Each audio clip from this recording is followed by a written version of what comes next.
Assalamualaikum warahmatullahi wabarakatuh. Halo teman-teman semua, kami dari kelompok 6 yang beranggotakan Neng Eva Sumendap, Adila Nisa Agustina, Rainoviar Akbar, Novia Augusti Putri, dan Pratiwi Eva Nurhasanah akan memaparkan materi mengenai pembelajaran kontekstual dan integratif. Maka dari itu, kita langsung saja pada pematerian pertama. Kata kontekstual berasal dari kata konteks yang berarti hubungan, konteks, suasana, dan keadaan. Pengertian kontekstual adalah konsep belajar yang membantu guru mengaitkan antara materi yang diajarkannya dengan situasi dunia nyata siswa dan mendorong siswa membuat hubungan antara pengetahuan yang dimilikinya dengan penerapannya dalam kehidupan mereka sehari-hari. Konsep dasar pembelajaran kontekstual memiliki tujuan dan asumsi. Dalam tujuan, ada 5 tujuan yang dimiliki pembelajaran kontekstual. Yang pertama, siswa lebih bisa terdorong untuk mengetahui hakikat dari sebuah bahan pelajaran. Yang kedua, siswa akan aktif selama pembelajaran. Yang ketiga, guru menumbuhkan minat siswa. 4. Siswa dapat mengkoneksikan pelajaran sekolah dengan kehidupan nyata. Yang kelima, siswa lebih leluasa untuk menjelaskan data informasi dengan baik. Dan asumsi dari pembelajaran kontekstual, yaitu yang pertama, mengajar dan belajar adalah suatu proses interaksional. Selanjutnya, mengajar tidak dapat terlaksana jika belajar tidak terjadi. Seterusnya, belajar adalah sebuah proses perkembangan yang terjadi sepanjang hayat. Selanjutnya, kita akan memasuki konsep dasar pembelajaran integratif. Menurut Fogarty mengemukakan bahwa pembelajaran integratif merupakan suatu model pendekatan dalam pembelajaran yang secara sengaja mengaitkan beberapa aspek dalam antar mata pelajaran yang diintegrasikan. Pembelajaran integratif lebih menekankan pada keterlibatan siswa secara aktif dalam pembelajar untuk memahami konsep-konsep yang mereka pelajari melalui pengalaman langsung dan nyata yang menghubungkan antar konsep antar mata pelajaran yang diintegrasikan. Dalam konsep dasar pembelajaran integratif, yaitu memiliki tujuan dan asumsi. Dalam tujuan integratif, yaitu membangun pemahaman yang mendalam tentang pengetahuan sistematis dan mengembangkan kemampuan berpikir kritis pada peserta didik. Pada asumsi yang dimiliki pembelajaran integratif, yaitu metode pembelajaran ini pada awalnya hanya cocok untuk pembelajaran pada tahap awal sekolah dasar. Namun seiring dengan semakin percaya diri dalam menggunakan metode ini untuk mengembangkan berbagai kemampuan siswa, metode pembelajaran terintegrasi harus diterapkan di semua kelas sekolah dasar. Selanjutnya, Pembahasan selanjutnya mengenai prinsip-prinsip pembelajaran kontekstual dan integratif. Pembelajaran kontekstual menurut Ditjen Dikdasmendepdiknas 2002 menyebutkan bahwa kurikulum dan pembelajaran kontekstual perlu didasarkan pada prinsip-prinsip sebagai berikut. Yang pertama, adanya relevansi atau keterkaitan. Proses belajar ini hendaknya ada keterkaitan dengan bekal pengetahuan yang telah ada pada diri siswa. Jadi, selama proses pembelajaran dikaitkan dengan bekal pengetahuan yang ada pada diri siswa. Yang kedua, adanya pengalaman langsung. Pengalaman langsung ini dapat diperoleh dari kegiatan eksplorasi, penemuan, inventori, investigasi, penelitian, dan sebagainya. Dengan adanya pengalaman langsung ini dapat mempercepat proses pembelajaran kontekstual. Yang ketiga, aplikasi. Menerapkan fakta, konsep, prinsip, dan prosedur yang dipelajari dalam kelas dengan guru, antara siswa dengan narasumber, memecahkan masalah, dan mengerjakan tugas bersama merupakan strategi pembelajaran pokok dalam pembelajaran kontekstual. Yang keempat, adanya alih pengetahuan. Pembelajaran kontekstual ini menekankan pada kemampuan siswa untuk mentransfer situasi dan konteks yang lain, merupakan pembelajaran tingkat tinggi lebih daripada sekadar menghafal. Jadi adanya alih pengetahuan dari situasi dan konteks yang direlevansikan oleh siswa itu sendiri. Yang kelima, adanya kerjasama. Kerjasama dalam konteks saling tukar pikiran, mengajukan dan menjawab pertanyaan, komunikasi interaktif antara sesama siswa. Yang terakhir, pengetahuan, keterampilan nilai, dan sikap telah dimiliki pada situasi lain. Jadi, prinsip-prinsip tersebut merupakan bahan acuan untuk menerapkan model kontekstual dalam pembelajaran. Implementasi model pembelajaran kontekstual ini lebih mengutamakan pada strategi pembelajaran daripada hasil belajarnya, yaitu proses pembelajaran berlangsung secara alamiah dalam bentuk kegiatan siswa bekerja dan mengalami, bukan hanya mentransfer pengetahuan dari guru ke siswa. Prinsip-prinsip pembelajaran integratif. Secara umum, prinsip-prinsip pembelajaran integratif ini dapat diklasifikasikan menjadi 4 prinsip. Yang pertama, adanya prinsip penggalian tema. Prinsip penggalian tema merupakan prinsip utama atau fokus utama dalam pembelajaran integratif. Artinya, tema-tema yang saling tumpang tindih dan adanya keterkaitan menjadi target utama dalam pembelajaran. Dengan demikian, dalam penggalian tema tersebut hendaklah memperhatikan beberapa persyaratan. Yang pertama, tema hendaknya tidak terlalu luas, namun dengan mudah dapat digunakan untuk memadukan banyak mata pelajaran. Yang kedua, tema harus bermakna. Maksudnya, tema ini dikaji harus memberikan bekal bagi siswa untuk belajar selanjutnya. Yang ketiga, tema harus disesuaikan dengan tingkat perkembangan psikologis anak. Yang keempat, tema dikembangkan harus mewadahi sebagian besar minat anak. Yang kelima, tema yang dipilih hendaknya mempertimbangkan peristiwa-peristiwa autentik atau yang asli yang terjadi dalam rentang waktu belajar. Yang keenam, tema yang dipilih hendaknya mempertimbangkan kurikulum yang berlaku atau harapan masyarakat atas asas relevansi. Yang terakhir, tema yang dipilih sesuai dengan ketersediaan sumber belajar.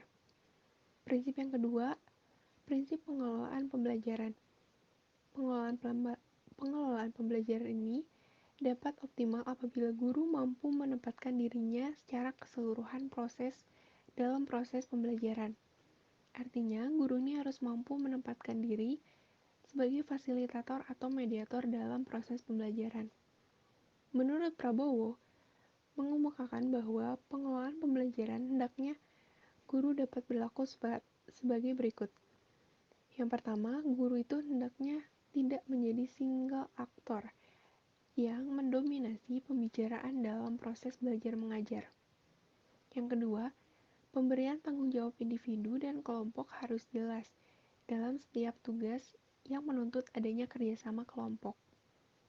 Yang terakhir, guru perlu mengakomodasi terhadap ide-ide yang terkadang sama sekali tidak terpikirkan dalam perencanaan. Prinsip yang ketiga, prinsip evaluasi. Evaluasi pada dasarnya menjadi fokus dalam setiap kegiatan. Dalam melaksanakan evaluasi pembelajaran integratif, maka diperlukan beberapa langkah positif antara lain, memberi kesempatan kepada siswa untuk melakukan evaluasi diri, di samping bentuk evaluasi lainnya. Yang kedua, guru perlu mengajak para siswa untuk mengevaluasi perolehan belajar yang ingin dicapai berdasarkan kriteria keberhasilan pencapaian tujuan yang akan dicapai. Prinsip yang terakhir, prinsip reaksi. Prinsip reaksi ini guru harus merespon siswa dalam setiap peristiwa, serta tidak mengarahkan aspek yang sempit, melainkan ke suatu kesatuan yang utuh dan bermakna. Pembelajaran integratif ini memungkinkan hal ini dan guru hendaknya menemukan kiat-kiat untuk memunculkan ke permukaan hal-hal yang dicapai melalui dampak reaksi ini. Komponen pembelajaran kontekstual menurut Depdiknas tahun 2002 menyebutkan ada beberapa komponen dari pembelajaran kontekstual. Yang pertama yaitu konstruktivisme.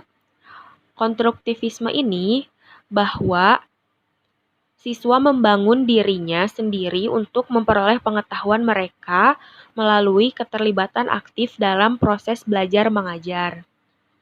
Dasar pembelajaran tersebut harus dikemas menjadi proses mengkonstruksi, bukan menerima pengetahuan. Yang kedua ada menemukan.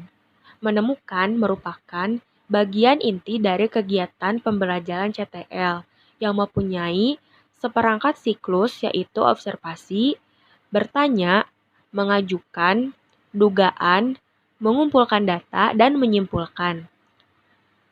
Yang ketiga ada bertanya. Bertanya dalam pembelajaran dipandang sebagai kegiatan guru untuk mendorong, membimbing, dan menilai kemampuan berpikir siswa, Salah satu dari kegiatan dalam bentuk formalnya adalah mengawali, menguatkan, dan menyimpulkan sebuah konsep. Yang keempat ada masyarakat belajar. Konsep masyarakat belajar ini menyarankan agar hasil pembelajaran diperoleh dari kerjasama dengan orang lain serta seseorang yang terlibat dalam kegiatan masyarakat belajar membeli informasi dan diperlukan oleh teman bicaranya dan sekaligus juga meminta informasi yang diperlukan dari teman belajarnya. Yang kelima adalah pemodelan. Pemodelan ini maksudnya adalah suatu pembelajaran keterampilan atau pengetahuan tertentu, adapun model yang bisa ditiru. Model tersebut dapat berupa cara mengoperasikan sesuatu, melafalkan bunyi, dan menemukan kunci dalam bacaan dan lain sebagainya. Yang keenam ada refleksi. Refleksi merupakan respon terhadap kejadian, aktivitas, atau pengetahuan yang baru diterima atau ditemukan. Misalnya adalah setelah belajar perkembangbiakan secara vegetatif, seorang siswa merenung bahwa berarti menanam biji pohon jambu teman saya itu adalah cara yang paling tepat. Mestinya saya cangkok agar rasanya sama. Yang terakhir, ada penilaian yang sebenarnya. Asesmen adalah proses pengumpulan berbagai data yang bisa memberikan gambaran perkembangan siswa. Gambaran ini tentang kemajuan belajar, yaitu diperlukan di sepanjang proses perjalanan pembelajaran. Oleh karena itu, asesmen dilakukan sepanjang proses dan kegiatan nyata yang dilakukan siswa saat melakukan pembelajaran. Komponen pembelajaran integratif memiliki hal-hal sebagai berikut. Yang pertama ada identitas mata pelajaran. Identitas mata pelajaran ini yang akan dipadukan kelas, semester, waktu, atau banyaknya jam pertemuan yang dialokasikan. Yang kedua ada kompetensi dasar dan indikator. Nah, kompetensi dasar dan indikator ini yang hendak dicapai dalam proses pembelajaran. Yang ketiga ada materi pokok. Materi pokok yaitu beserta uraiannya yang perlu dipelajari siswa dalam rangka mencapai kompetensi dasar dan indikator. Yang keempat ada strategi pembelajaran. Yang harus dilakukan dalam strategi pembelajaran ini yaitu siswa dalam berinteraksi dengan materi pembelajaran dan sumber belajar untuk menguasai kompetensi dasar dan indikator. Yang kelima ada alat dan media. Alat dan media ini digunakan untuk memperlancar pencapaian kompetensi dasar serta sumber bahan yang digunakan dalam kegiatan pembelajaran tematik sesuai dengan kompetensi dasar yang harus dikuasai. Yang terakhir ada penilaian dan tindak lanjut. Penilaian dan tindak lanjut ini digunakan untuk menilai pencapaian belajar siswa serta tindak lanjut hasil dari penilaian. Yang selanjutnya, saya Novia Augusti akan memaparkan mengenai karakteristik pembelajaran konstekstual dan integratif. Yang pertama ada karakteristik pembelajaran kontekstual. Menurut Johnson, terdapat 8 komponen yang menjadi karakteristik dalam pembelajaran kontekstual. Yang pertama yaitu melakukan hubungan yang bermakna. Siswa dapat mengatur diri sendiri sebagai orang yang belajar secara aktif dalam mengembangkan minatnya secara individual. Yang kedua, melakukan kegiatan-kegiatan yang signifikan. Jadi, siswa membuat hubungan-hubungan antara sekolah dan berbagai konteks yang ada dalam kehidupan nyata. Yang ketiga, belajar yang diatur diri sendiri.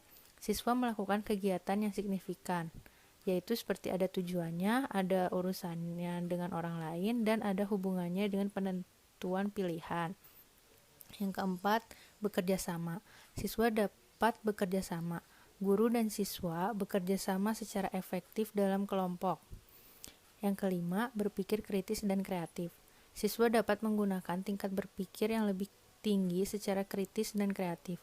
dapat menganalisis, membuat sintesis, memecahkan masalah, membuat keputusan, dan menggunakan logika dan bukti-bukti. Yang keenam, mengasuh dan memelihara pribadi siswa. Siswa memelihara pribadinya, yaitu seperti mengetahui, memberi perhatian, memberi harapan-harapan yang tinggi, dan memberi motivasi. Yang ketujuh, mencapai standar yang tinggi. Siswa mengenal dan mencapai standar yang tinggi, seperti mengidentifikasi tujuan dan memotivasi siswa untuk mencapainya. Dan yang kedelapan, menggunakan penilaian autentik. Siswa menggunakan pengetahuan akademis dalam konteks dunia nyata untuk suatu tujuan yang bermakna. Yang kedua ada karakteristik pembelajaran integratif. Menurut Depdikbud, terdapat karakteristik model pembelajaran integratif sebagai berikut. Yang pertama ada holistik, yaitu di mana dalam pembelajaran terpadu memungkinkan siswa memahami suatu fenomena dari segala sisi. Yang kedua itu bermakna, yakni pengkajian suatu fenomena dengan banyak membentuk jalinan antar konsep-konsep yang berhubungan menghasilkan skema. Yang ketiga otentik, yaitu di mana pembelajaran terpadu memungkinkan siswa memahami secara langsung prinsip dan konsep yang ingin dipelajarinya. Dan yang keempat aktif, yakni pembelajaran terpadu atau integratif menekankan keaktifan siswa dalam pembelajaran, baik secara fisik, mental, intelektual, maupun emosional guna tercapainya hasil belajar yang optimal. Selanjutnya, saya akan menerangkan mengenai sintak atau langkah-langkah dari pembelajaran kontekstual dan integratif. Yang pertama, sintak atau langkah-langkah pembelajaran kontekstual.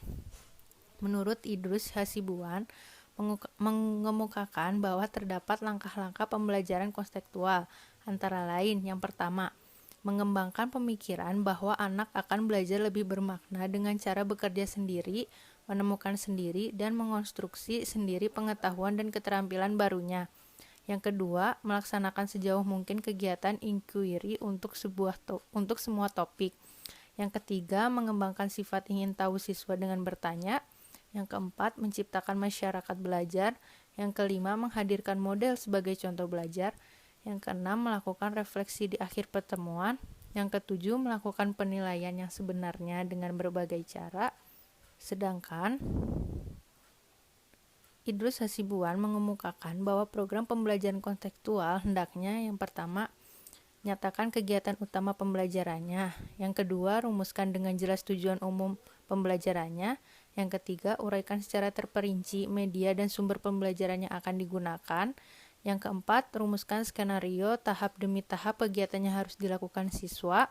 Dan yang kelima, rumuskan dan lakukan sistem penilaian dengan memfokuskan pada kemampuan sebenarnya yang dimiliki oleh siswa, baik pada saat berlangsungnya proses maupun setelah siswa tersebut selesai belajar. Yang kedua ada sintak atau langkah-langkah pembelajaran integratif. Menurut Rifat Istifadah mengatakan bahwa pada dasarnya langkah-langkah pembelajaran integratif mengikuti tahap-tahap yang dilalui dalam setiap pendekatan pembelajaran yang meliputi 3 tahap, yaitu perencanaan, tahap pelaksanaan, dan tahap evaluasi. Berkaitan dengan itu, maka sintaks pendekatan pembelajaran integratif dapat direduksi dari berbagai pendekatan pembelajaran, seperti pendekatan pembelajaran langsung, pendekatan pembelajaran kooperatif, maupun pendekatan pembelajaran berdasarkan masalah. Dengan demikian, sintaks pembelajaran integratif dapat bersifat luas dan fleksibel. Artinya bahwa sintak dalam pembelajaran integratif dapat diakomodasi dari berbagai pendekatan pembelajaran yang dikenal dengan istilah setting atau merekonstruksi. Sedangkan menurut Hadi Subroto mengemukakan bahwa dalam merancang pembelajaran integratif sedikitnya ada 4 hal yang perlu diperhatikan. Yang pertama, menentukan tujuan. Yang kedua, menentukan materi. Yang ketiga, menyusun skenario KBM. Dan yang keempat, menentukan evaluasi. Selanjutnya, ada penerapan pembelajaran kontekstual dan integratif. Penerapan yang diambil yaitu penelitian yang dilakukan di SDN Salatiga 03 Kecamatan Kota Salatiga.